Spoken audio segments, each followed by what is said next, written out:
Hello, welcome to 50 Plus. I'm James Lott Jr. and I've been documenting this latest season of my life, the whole caregiving stuff with my mom. And I wanted to share some more thoughts with you guys. Thanks for the last video I did. Thank you so much, folks, for commenting, giving me your stories or sharing your stories with me. I really appreciate it. I get to learn more because this whole thing. I always preface it kind of with I've been a nurse, actually, so I've done that, a CNA nurse and all that. But I've also been part of a caregiving team where I wasn't in charge. I would, fill in for things, whatever. This is the first time I'm actually a caregiver. I'm also in charge of everything. So I'm learning so much stuff. So I'm documenting it. We'll never write a book on this stuff too. I've been doing a log of everything at her days and how things go. First is I wanted to share with my brother kind of what was going on. We share what's going on with each other all the time when we're each watching her, and we'll go on to the day. And it just was very important to me. So I'm going to do a book one day on that. But it's funny. My brother was saying the other day we were talking. We actually had a chance to talk together, and like be in the same room without my mom. And he was saying, he goes, one day he's like, James, you wrote all this stuff you did. You must be tired. Like you did. I mean, it was just in addition to being there for her, for whatever she needs. We're handling all her stuff. She just got out 2 weeks ago, and Kaiser not exactly always on time, but I have to call them, remind them this, do this, and all these steps, do everything. And that's the part that I was like, I didn't really realize. I was so worried more about effort. Okay, we start over. Whenever I thought about caregiving, I always thought about the physical part of it. Whatever state she would be in, what we'd have to do to take care of that. So the physical part actually luckily for me and my brother, is actually the least, because she actually is somewhat mobile, able to stand up right now, walk a little bit. She has a walker. So I mean, we have things in place. There's a nurse that comes, sometimes come once a week. She just got out, so once a week. Physical therapist coming twice a week. Like there's a few things here and there, but for the most part, we were not leaving her alone the first 2 weeks she came out of the hospital, and she nearly died. So so physically, yes, we've had to help her here and there on certain things. She could feed herself, things like that. So that part is good. Even with help, 2 hours here, 3 hours there, it still falls on us siblings to take care of her mostly. And I know some of you guys, I mentioned this the other one about different cultures, and also comfort levels. She's still of sound mind. She vetoes certain things. So it's like, we're still the main ones. No matter what happens, we're still worried. We're still, anxious. We're still trying to be there, still hoping she makes it, the whole thing. I mean, that just doesn't go away either. So it's a very mental thing also, which I knew partially that would be, but I didn't realize all the other stuff. She can't vacuum or wash dishes or cook or clean. So somebody has to do that. Yes, sure, I could try to. Okay, first of all, part of it is, she doesn't want everybody up and through her house. Ever since COVID and shit out there, I mean, I don't want everybody in my house either.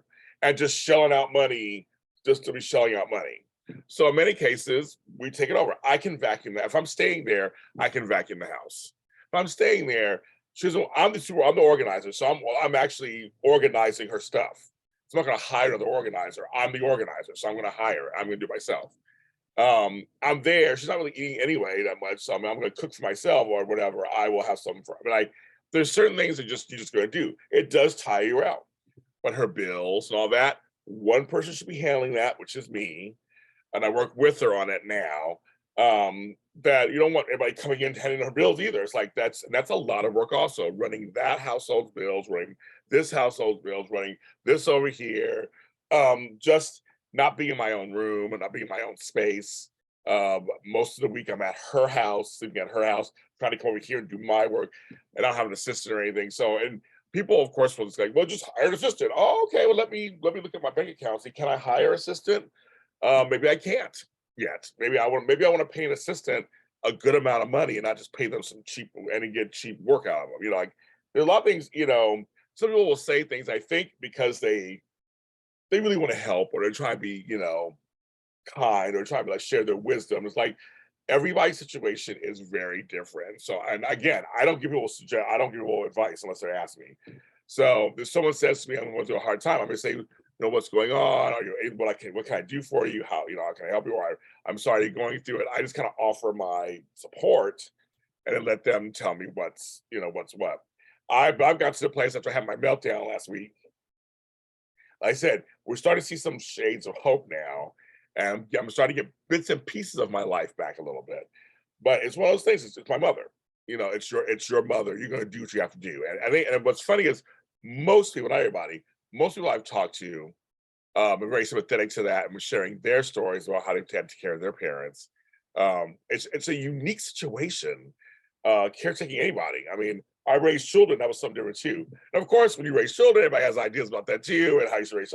Yeah. So, and I work in a business where everybody tells you what they think you should do.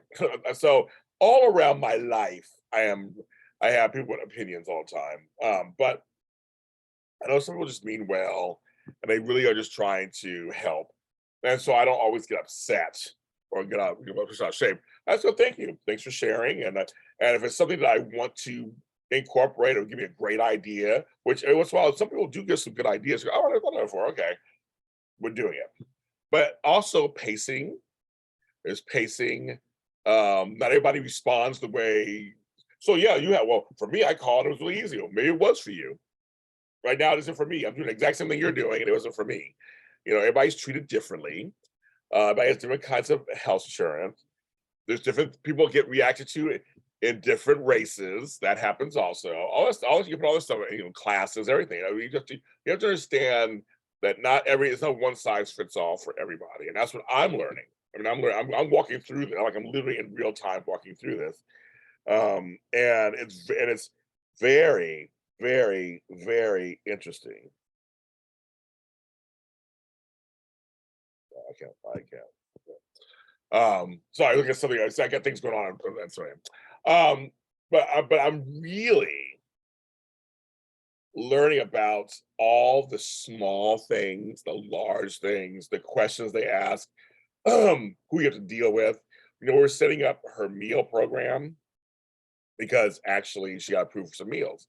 And just going through that with her, like what's she gonna eat, what's she not gonna want to eat. She's not really eating right now, but like this is something to hope get her to eat.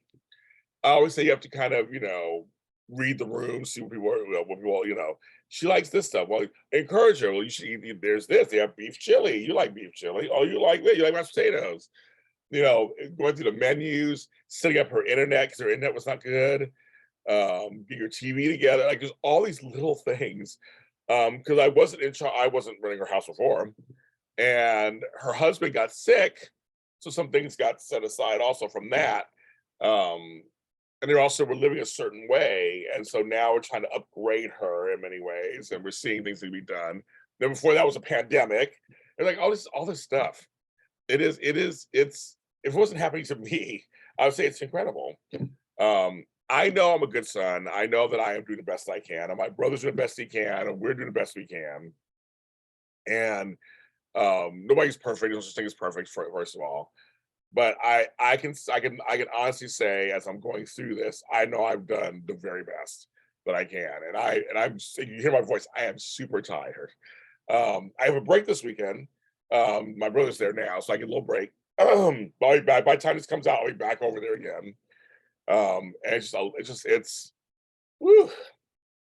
I just bow down to anybody who's doing it by themselves, but also people who have help. It's a lot of work, period. It's not a walk in the park. And a few folks almost suggest to me, well, if you got this, then it'll be easier on you. No, it's not easy. It's not enough. It's none of it's easy. Your parents ill or your parents sick, it doesn't matter. It's not easy at all. And anybody goes through this knows it. But everybody handles things differently, of course. And so, but again, like I said before, I can people think about me. I mean, they can think whatever they want. But I'm kind of cataloging this, sharing with you my experiences. Love hearing your experiences. And I'll get you posted.